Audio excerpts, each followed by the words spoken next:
All right, I think we'll get things kicked off. I've got top of the hour on my clock. Welcome, everybody, and welcome to Women in Leadership, Stepping Up, Overcoming Leadership Challenges at Every Level. We're very glad that you could join us today. We're going to be exploring the behavior patterns associated with success at higher leadership levels, revealing really some practical strategies to support leaders to achieve success at every level, and identifying some of the behavioral shifts that might be most challenging or most likely to challenge female leaders. My name is Lisa Smith. I'm a senior partner on the leader transformation team at Keystone Partners, and I'll be the moderator for today's webinar. If you're not familiar with Keystone Partners, we're an organizational consulting firm that specializes in leader transformation and career transition. We build resilience by investing in people during moments that matter, creating reciprocity, practicing empathy, and delivering with flexibility. If you'd like to learn more about the insights and impact we provide to our clients, please connect with me on LinkedIn. On our final slide of the webinar, we'll also have a more general email that you can connect with to connect back with us. Now, before I introduce our esteemed presenter, Maria, today, let me go over a few logistics. We want our time together to be interactive, so if you'd like to ask a question, please enter that in the chat or the Q&A that you can find at the bottom of your screen. You should see the chat and the Q&A icons there. I'll be monitoring both of those throughout the webinar. Now, along with that, another way that we're going to encourage some interaction is through our cell phones.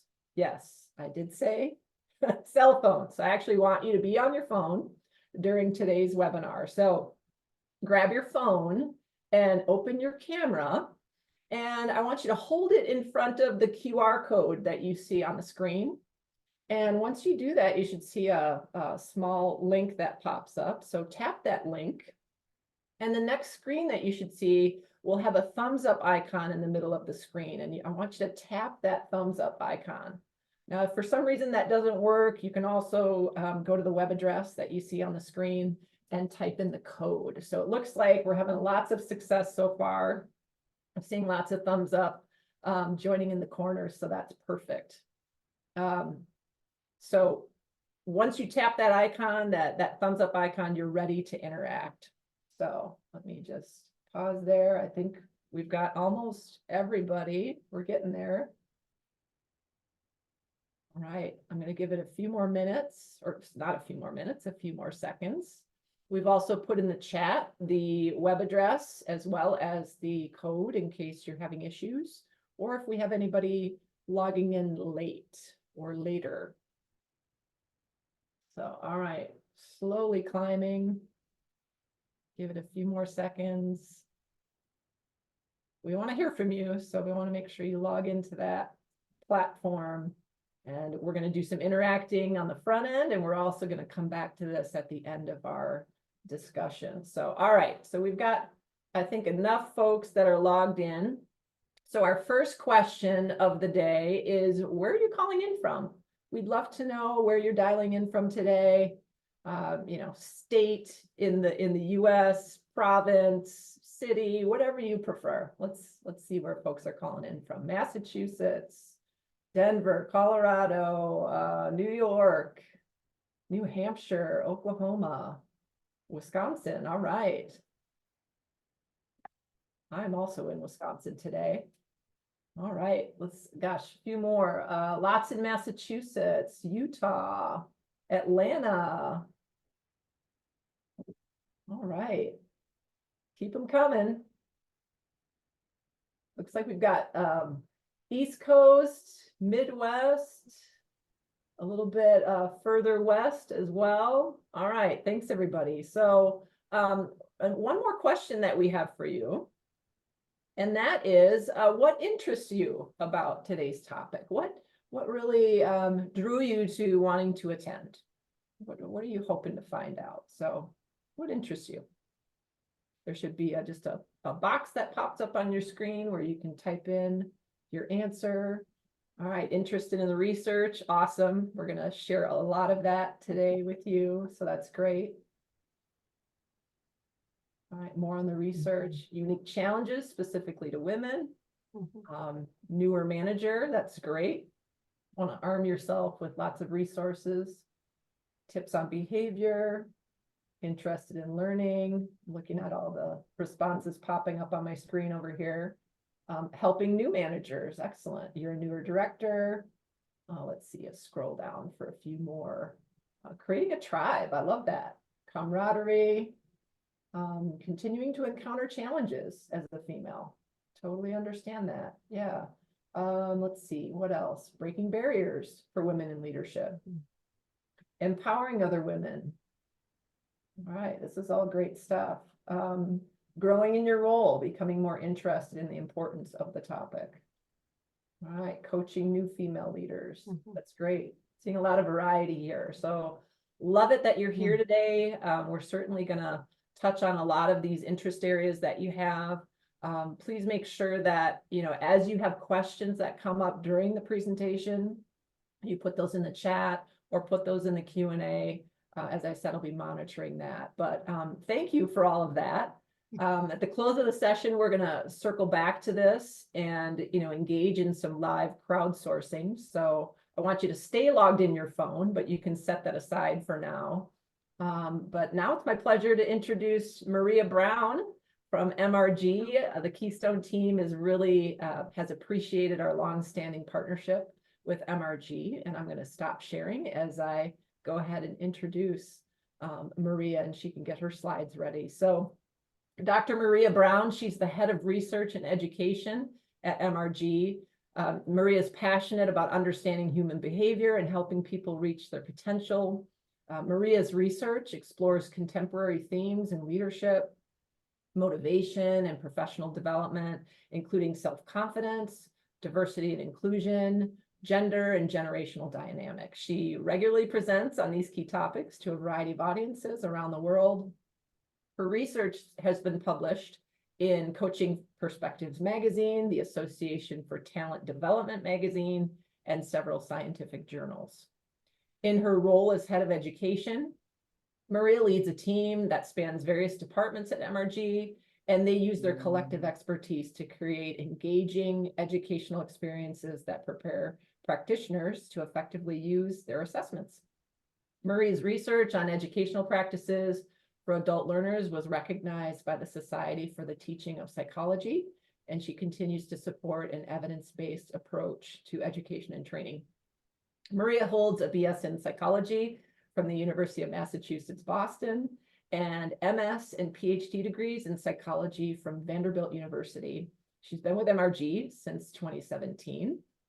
So Maria, welcome. It's great to have you here, and I'm going to turn it over to you now. Thank you so much, Lisa. I want to make sure I'm sharing the right screen, right? You can see the MRG logo. Yes. Perfect. Absolutely. Thank you. Hello, everyone. And thank you, Lisa, for that great introduction. I am thrilled to be here today. But and I'll share more about kind of what I'm going to dive into. But you've already heard about me, so I wanted to quickly share a little bit about MRG. We have a long-term partnership with Keystone, which is very valuable to us. So some of you may have heard about us already, but for those who haven't, I'll share that MRG is a global leader in assessments that foster self-awareness and help leaders work with a coach to grow in ways that align with their goals and uniqueness as an individual. Now, as part of this work, we conduct extensive research on effective leadership behavior, and we use our assessment database for this. And that has over 1.2 million participants who have used our assessments over the last 40 years.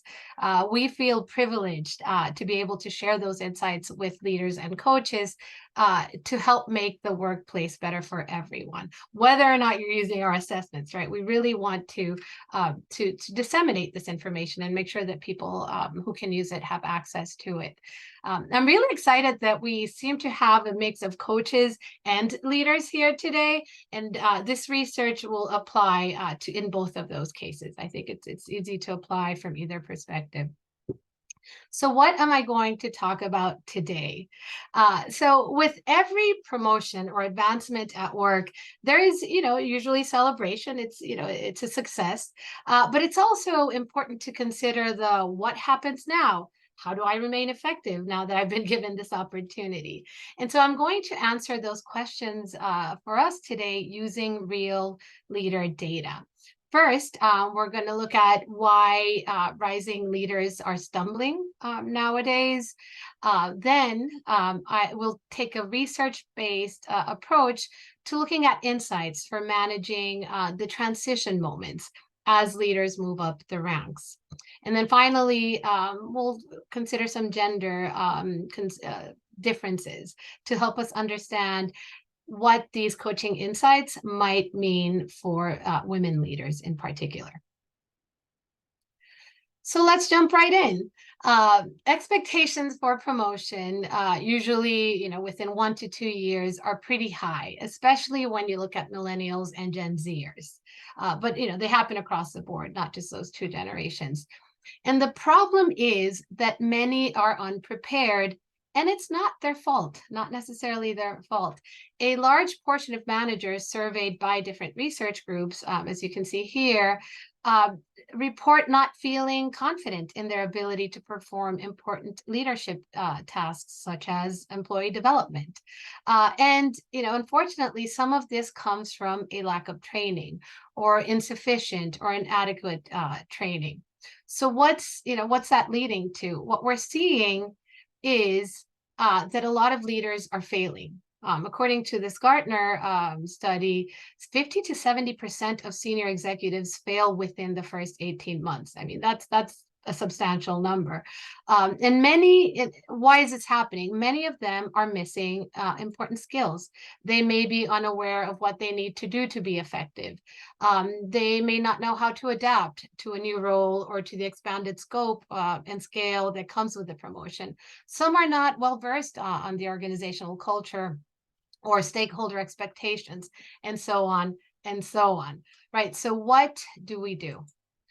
So our recommendation and why we're here today is that we feel that a very targeted way to help manage this management crisis is tackling the transitions. And transitions are those moments when someone is promoted to a new leadership level. And with that transition, that promotion, come new and exciting opportunities, but also new responsibilities and new challenges that they need to be ready to face and work through. So the research I am about to share with you takes a research-informed and assessment-informed approach to supporting successful advances from one level to the next as one moves up that leadership hierarchy in their organization. So let's jump into the research. Let's start looking at our study. So we conducted a global study of over 15,000 leaders who completed the Leadership Effectiveness Analysis 360, or LEA 360 for short, between 2018 and 2023. Now, the LEA 360 is a psychometric assessment that measures 22 leadership behaviors and 32 leadership competencies or measures of leadership effectiveness. And it does this from the perspective of the leader and their observers being boss, peers, and direct reports. What this does is it allows the leader to see how they are perceived from all these different points of view, from the perspective of these different groups. Now, the behaviors measured by the LEA are concrete, specific, and observable, which makes them easy to understand, right? The leader knows exactly what is being said about them. And they basically allow them to see how they're being perceived, how they're acting in the eyes of others as they go about their work. Importantly, the LEA behaviors are descriptive and not evaluative. So they give someone a picture in time of what they're doing in the eyes of others without judgment. Okay. The 32 leadership competencies or measures of effectiveness are, on the other hand, subjective and evaluative, and they let a leader see how well they are performing in the eyes of others in 32 areas that are relevant to the leadership role. Now, the research that we will talk about today takes advantage of these two pieces of information by exploring the relationship between behavior and effectiveness. And this allows us to see which behaviors are characteristic of the most effective leaders, right? So we can see, which behaviors essentially correlate with leadership effectiveness. So, because we're interested in how the most effective leaders behave, we focused on the 20% of leaders out of those 15,000 who scored highest on the measure of overall leadership effectiveness. So these are the 3,090 leaders who were seen by their observers as most effective, the top 20% scoring leaders. And with that group of leaders, we asked two questions. The first question being, what does the behavior of those highly effective leaders look like at each level of leadership? So, splitting it up, we asked, what's the behavior profile of the average highly effective individual contributor? What's the behavior profile of the highly effective first line manager? And the same for middle managers and for senior leaders. Okay. And so once we had these profiles of highly effective leaders at each level, and we had built a profile of effectiveness essentially for each level, we moved on to the next question, which was, what are the differences in behavior between leadership levels? Again, focusing on the most effective, the highly effective leaders at each level. So with this, we can answer the question, for example, do highly effective individual contributors behave differently than highly effective first-line managers? Do highly effective first-line managers behave differently from highly effective middle managers?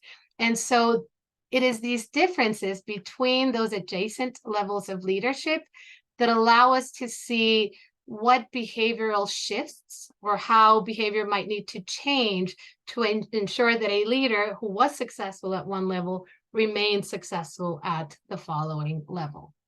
And so they can use this to kind of map their trajectory and continue to be effective as they move up the organizational leadership structure. Okay.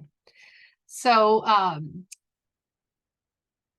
the first thing that we found in this research, which was really interesting, was that as the leader moves up the ranks, the transitions become more complex.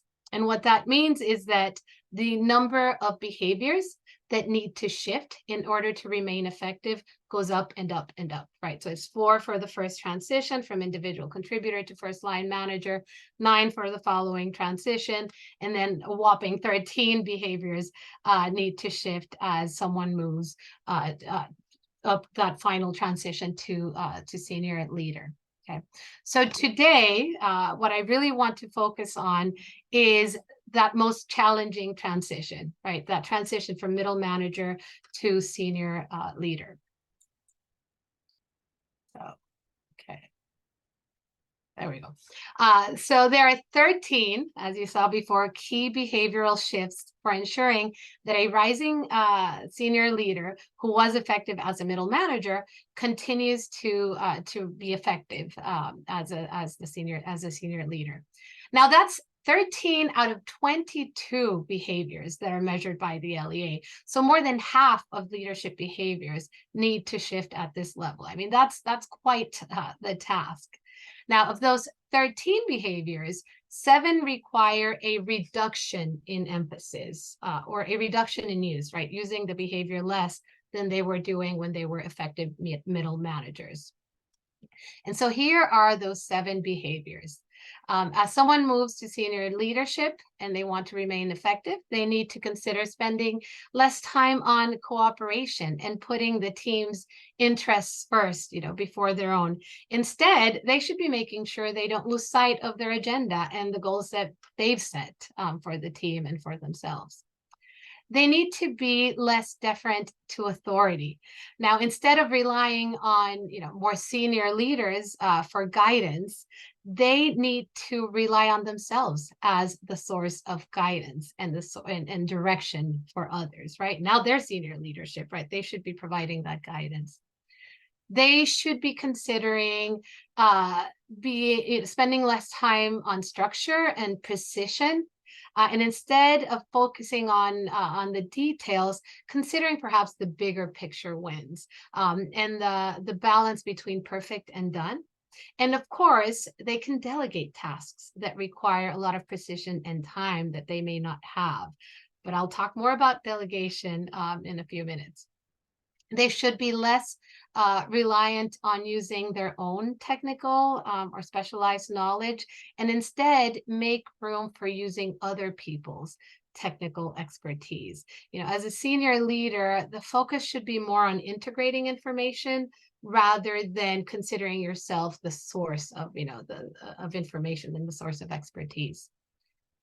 They should be less focused on being empathetic to everyone, especially at the individual level.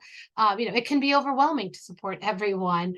And so instead, especially, to the same extent, so instead, they should consider perhaps implementing practices that benefit larger groups within the organization or the organization as a whole. They can also allow first line and middle managers to provide that more individual level support that they are unable to because of the distance that they might have from all those individuals.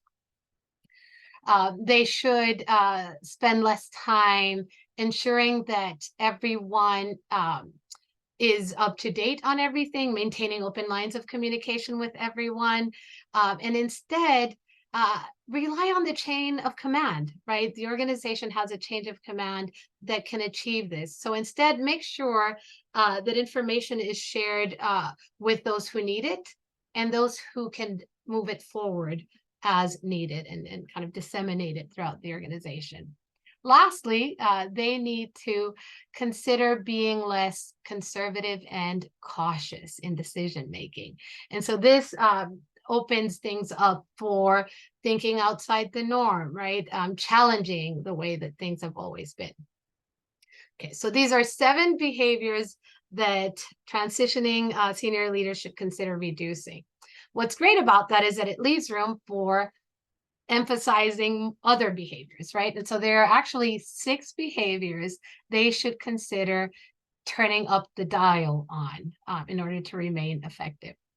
And those are production, or setting ambitious goals for themselves and their teams, departments, and the organization as a whole, right? Focusing on the big picture and producing what, setting goals so that the organization can succeed, more completely, more as a whole.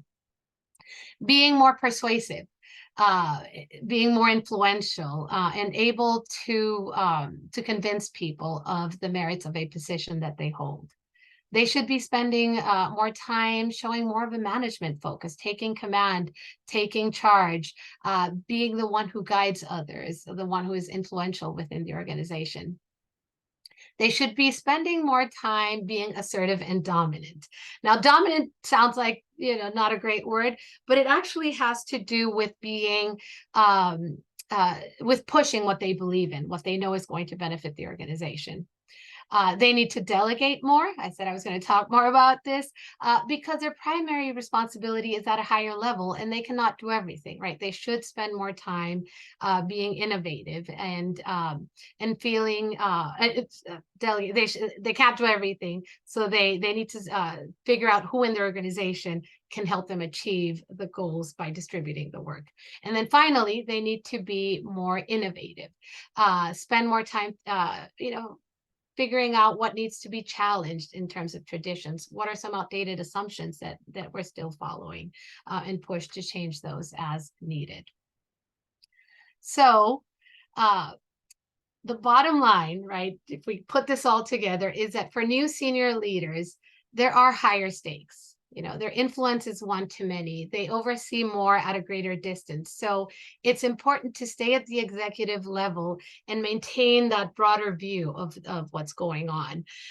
They should be leveraging their resources in middle and first line management to get things done and to share information. As a leader, they should be prepared to push their perspective and point of view when they know that change is needed, right? Be the one in charge, be the one who pushes those changes. With that said, these results come from a study of leaders of all genders, right? So it's a combined gender sample. So now let's explore what the most complex leadership transition, that one from middle to senior leader, might look like for female leaders. Now, the same advice that I've been sharing follows, right? The same behaviors should shift, but 3 of the 13 behaviors, which are highlighted in black here, are statistically more likely to challenge women because they are misaligned with the way that women tend to lead. Okay, and this is based on a recent study that we conducted of almost 5,000 leaders who completed the assessment between 2021 and 2023. So women tend to be more empathetic than men, yet the senior leadership level requires less empathy. Women tend to spend less time persuading, yet the senior leadership level requires more persuasion. Women tend to delegate less than men do, but delegation is important for remaining effective as a senior leader. So what can women do to stay at the executive level and still be effective? So here's some concrete advice, and we're going to look at it one behavior at a time. So to stay at the executive level, be more persuasive, says the research, right? And it is important, I think, for everyone, but for women in particular, since this might be a more challenging shift, it's important to know that what convinces you may not convince others. So rising female senior leaders should take the time to ask questions and actually listen to understand the perspective of their audience or whoever it is they're trying to convince, and use that to build an argument that resonates with that target or that audience. When pushing for something, focus on the argument or arguments that will be most convincing. A lot of us, myself included, tend to throw in all the arguments that we have on a position, thinking that, more is better. But that just ends up diluting the most compelling arguments. And so it's important, as you're building an argument, to think of, for this audience, what's going to be more compelling, and stick to those main points, the ones that will resonate with that particular audience. Women can use their energy to win people over. So our gender research over the years has found that women tend to work with a higher level of energy and enthusiasm than men. And that's something they can use to win people over, right? If you are excited about a position and really energetic about it, that can be contagious, right? So that can work to a female leader's advantage. So in other words, use your strengths to find out what will convince. If a leader is good at establishing relationships, which many women are, use that to learn more about people. If a leader is good at listening, use that. If a leader works with a high level of enthusiasm, as women tend to do, then use that to be more persuasive. So moving on to the next one, delegation. We know that women may find it more challenging to delegate, but delegation is a must for senior leaders.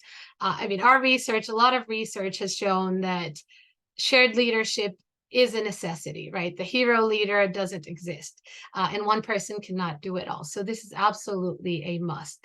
And there are different ways that women can find it easier to delegate. One, they can see its value for developing people. So not only does it align with women's tendency to offer support for others, but developing people leads to more effective delegation, right? Because you're training people in a way to do what they need to do the next time that you delegate to them. Allow mistakes, right? It helps people grow and learn. And it's important to create the psychological safety, the space where someone is willing to try something new, to make mistakes and to learn. This seems obvious when it comes to delegation, but accept help, right? Women really have a harder time accepting help. So to be successful, leaders need to recognize that they need help, that they're not going to be able to do it all.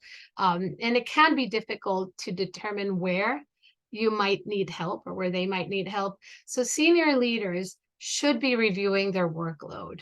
They should be looking at what they can delegate and actually delegating it. It might make sense to start small and kind of build up, as they start to see the positive effects of delegation on their workload, but you have to start somewhere, right? So, just go for it, try it, and see how it goes. Finally, to stay at the executive level, senior leaders need to turn down their empathy. And this sounds kind of callous, but it's part of that, the inability to do everything, that tendency to connect with and support everyone at a personal level that ability is going to be reduced, right? There are too many people and there's too much distance from everyone. But it can be tricky to do less of something. So it may make sense to think of what you can do in its place. So, for example, consider more strategic ways to support individuals across the organization, right? What are things that are more broad and less one-on-one? How can you support more people instead of just a few? Focus on how using the 6 behaviors. I mean, this research shows us that there are 6 behaviors that are associated with effective senior leadership. Figure out how using those can support people in the long term, right? More strategically support the well-being of different individuals within the organization. So before we move on to some questions, an opportunity for questions, I did want to give you an opportunity to look at the full journey. Today, we covered the 13 key shifts of that last one, but here you can see the others. You will be getting this research in the form of an article, and you will be getting the slide deck, so you can look at the details in your own time. But I do want to highlight a few things. Please notice that the trajectory obviously doesn't include more of the same. There are nuances of each transition moment. So, for example, rising first line managers need to increase their deference to authority, right? Because they need to rely on senior leaders to help them find their place and to guide them as they move up. But that's something they're going to have to reduce more and more in the following 2 transitions. When it comes to behavioral shifts that tend to be more challenging for female leaders, the advice I gave you for that final transition does apply in some ways to the other 2. So delegation for the first and persuasive for the second. So make sure that you review that if that's the relevant transition for you or someone that you're coaching. And finally, establishing a baseline is important. I always recommend conducting a 360 assessment to determine where someone is so that they can then establish an action plan that is tailored to that individual. So they're not wasting time. I mean, time is limited for leaders in a development plan that is different from what they actually need. And that, I know it was a lot, but I believe there are some questions. So I'm gonna see if Lisa wants to share some of those with us. Yeah, absolutely. So there was a couple that showed up in the chat. One of them is, could you give an example, Maria, of how to strategically support a broad group of people in place of individual empathy? So you talked about empathy, needing to dial that down. So how could you strategically support a broad group? Thanks. That's a great question. I mean, we're talking about women, so maternity leave, right? Are there practices that can be put in place, and not just changing policy, but even modeling behaviors that then middle and first line managers can emulate and can follow with their direct reports. So I think thinking about not worrying about every individual who may need something, but how do our policies hinder our ability to support this person, and then seeing how you can affect some change at the broader level. Okay, so a little bit more on the policy sort of standpoint. while we wait for other questions to be put in the chat or in the Q&A, please put them in there. I know one of my questions, Maria, was, I was kind of surprised to see communication that needs to dial down when moving from middle management to senior management. Could you unpack that a little bit more?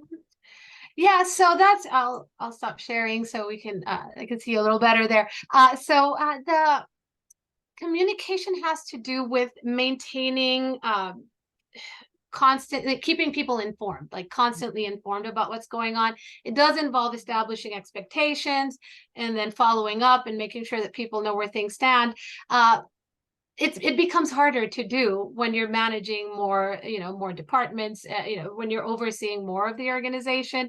And so what I believe is happening here is that some groups are seeing that communication, those who are, directly reporting to that senior leader, but then others in the organization may not be perceiving as much of it because they're getting that communication indirectly through others, right? So the thing there is not worrying too much about communicating broadly one-on-one, but again, understanding that the influence is now one to many. So what are the key strategic people that you need to communicate with so that they can then disseminate what it is that you're trying to get out to the organization? Okay, that makes more sense.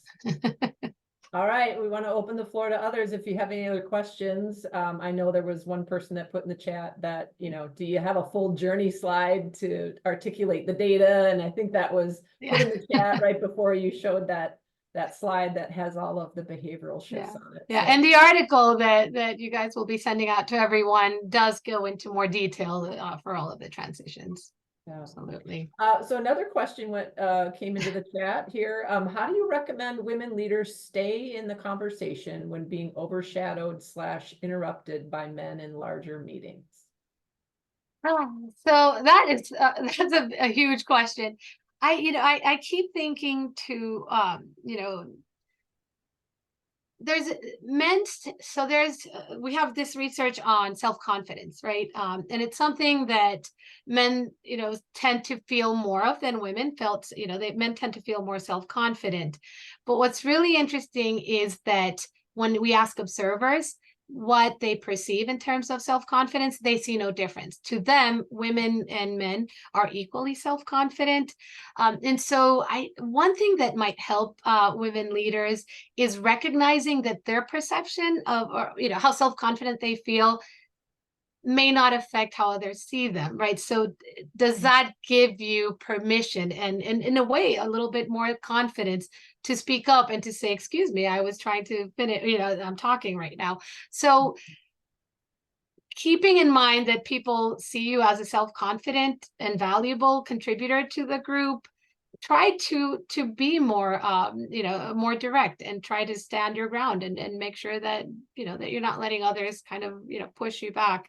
And that in the self-confidence research, we know that when someone who's self-confident can share information that's inaccurate, can share information that's not as useful, and people will value it more a lot of the time. So think about also maybe it's uncomfortable to do that in a particular setting, but if you recognize that that's going to lead to greater consequences down the road because people, your message will get across better, long-term people will see you as a more valuable contributor to the group or to the organization, that might be motivation to do what you need to do to shut them up and or to get your point across. To get your airtime. Yeah, exactly. That's helpful. I think what I've noticed too, Maria, is it's even how nonverbals in terms of how you show up in meeting certainly can tie into that.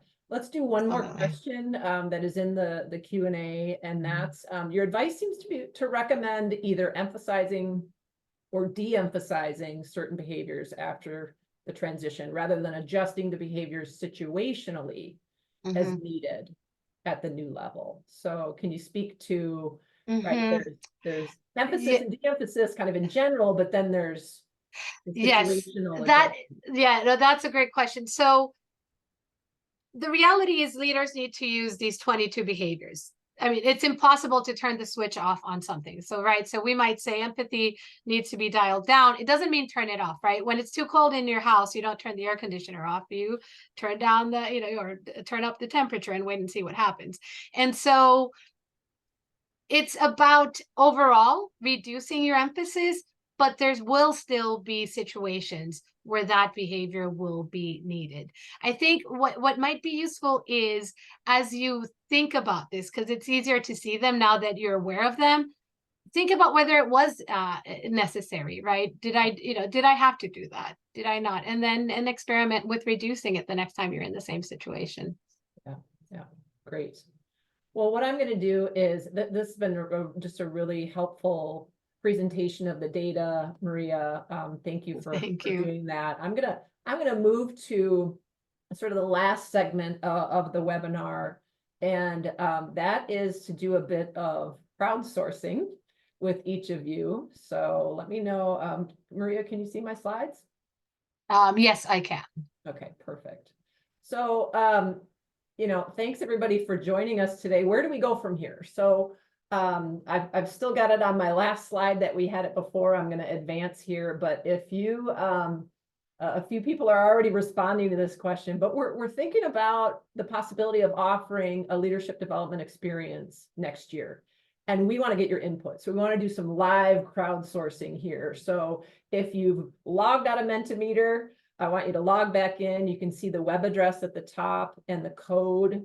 If you're still in Mentimeter, go back to your cell phone, unlock it, go to the window where you were in the Mentimeter. But on this particular question, we have a few questions here that we want to ask you before we wrap up. But if you had to think about, a series of kind of 60 to 90-minute sessions, half day, full day, or some kind of hybrid approach that has some self-paced micro learning, live group coaching sessions, want to get a sense of what's important to you for this particular part of the process. So we're seeing a few more on the hybrid approach. Now we're tied with 60 to 90-minute virtual workshops. Got a couple people on the 1 or more half-day sessions. I'm going to pause here just to wait for a couple more comments to come in, and you can still continue to add your data as we go along here. All right, so it's looking like the crowd favorites are mostly the first and the last options. We're going to treat this like a lightning round. I don't know if you've been on webcasts or webinars podcasts where people are saying, all right, lightning round questions. So let's go to the next one. If you had a time of year preference, what would that look like? I know certain organizations and businesses are really busy at certain times of the year, or summer's not as good, but what are your thoughts here? Time of year, if we were to target any particular quarter. Wow, pretty clear, right? Q2 of 2024. All right, let's go to the next one. What is the investment that you'd be willing to put in for this on a per person basis, whether you're paying that out of pocket or your organization is paying for that? So we've got everything from free all the way up to, north of $500 per person. So what are your thoughts there? When you think about a leadership development experience and what budgets might look like. Okay, so looking like under 150 is sort of the magic number, but next to that being the 150 to the 300 certainly depends on what's, the duration of the development experience and what's all included, kind of middle of the road there. All right, next lightning round question for everybody. What would be the ideal audience makeup? So you've got 3 options here. Is mixed levels most interesting to you? Do you want it targeted to a specific level or to specific industries? What are your thoughts here?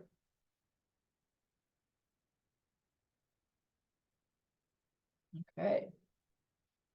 Pretty clear on targeted to a specific leader level, whether that's frontline, middle, or senior. Makes sense based on the research that Maria shared today. All right, let's go to the next question. We've got a couple more here. Another sort of thinking about the audience makeup. should we make it gender neutral? Should we make it specific to female leaders? Or what about underrepresented, underrecognized populations or groups? What are your thoughts here?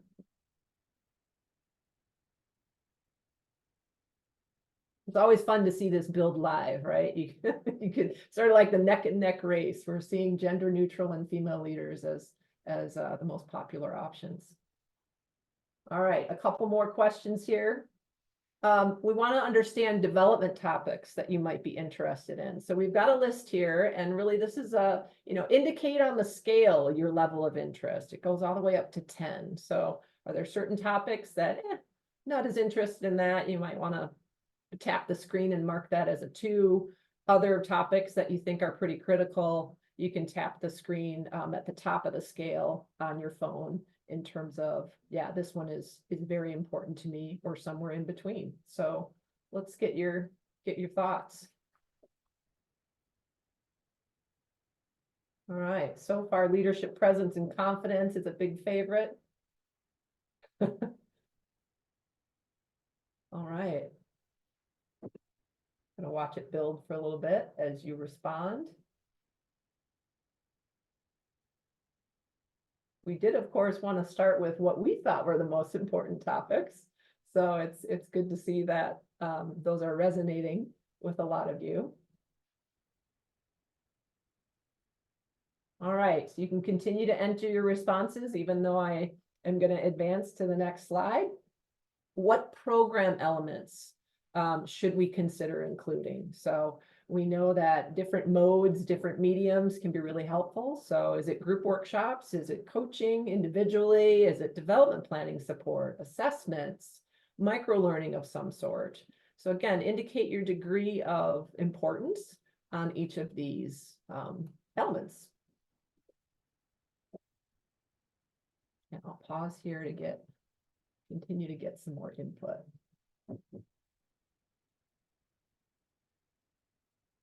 Oftentimes when we're designing and delivering leader transformation experiences, we are thinking about all of these different elements. So we want to understand what is important to you. And this is my last question. So get your data in there. And I want to make sure we're respectful of your time as well. We appreciate you really committing this time to us, and whether you were sitting and enjoying your lunch or a meal or a snack while you were listening in, or petting one of your fur babies, your dog or cat, we appreciate you being with us today.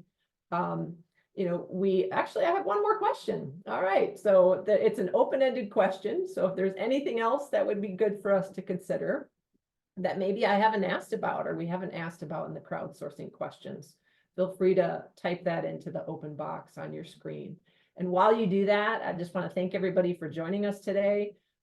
We hope you've enjoyed the discussion. As Maria alluded to, and I also put in the chat, watch your inbox for an important email that will come that will include the webinar recording, the presentation slides, the 2 research articles, and absolutely feel free to pass those on to others that maybe weren't signed up for the webinar today, and share those with your networks. So I'm going to put on the our last slide. We really want you to stay in touch with us. So I invited you to connect with me on LinkedIn. Absolutely do that. If you also want to stay connected with us, learn more about Keystone Partners and MRG, certainly you can do that through the methods that you see on the screen. So I'm going to close for today. Thank you, everybody. Thank you, Maria, for Thank you. very informative discussion. All right. Great. Bye, everyone.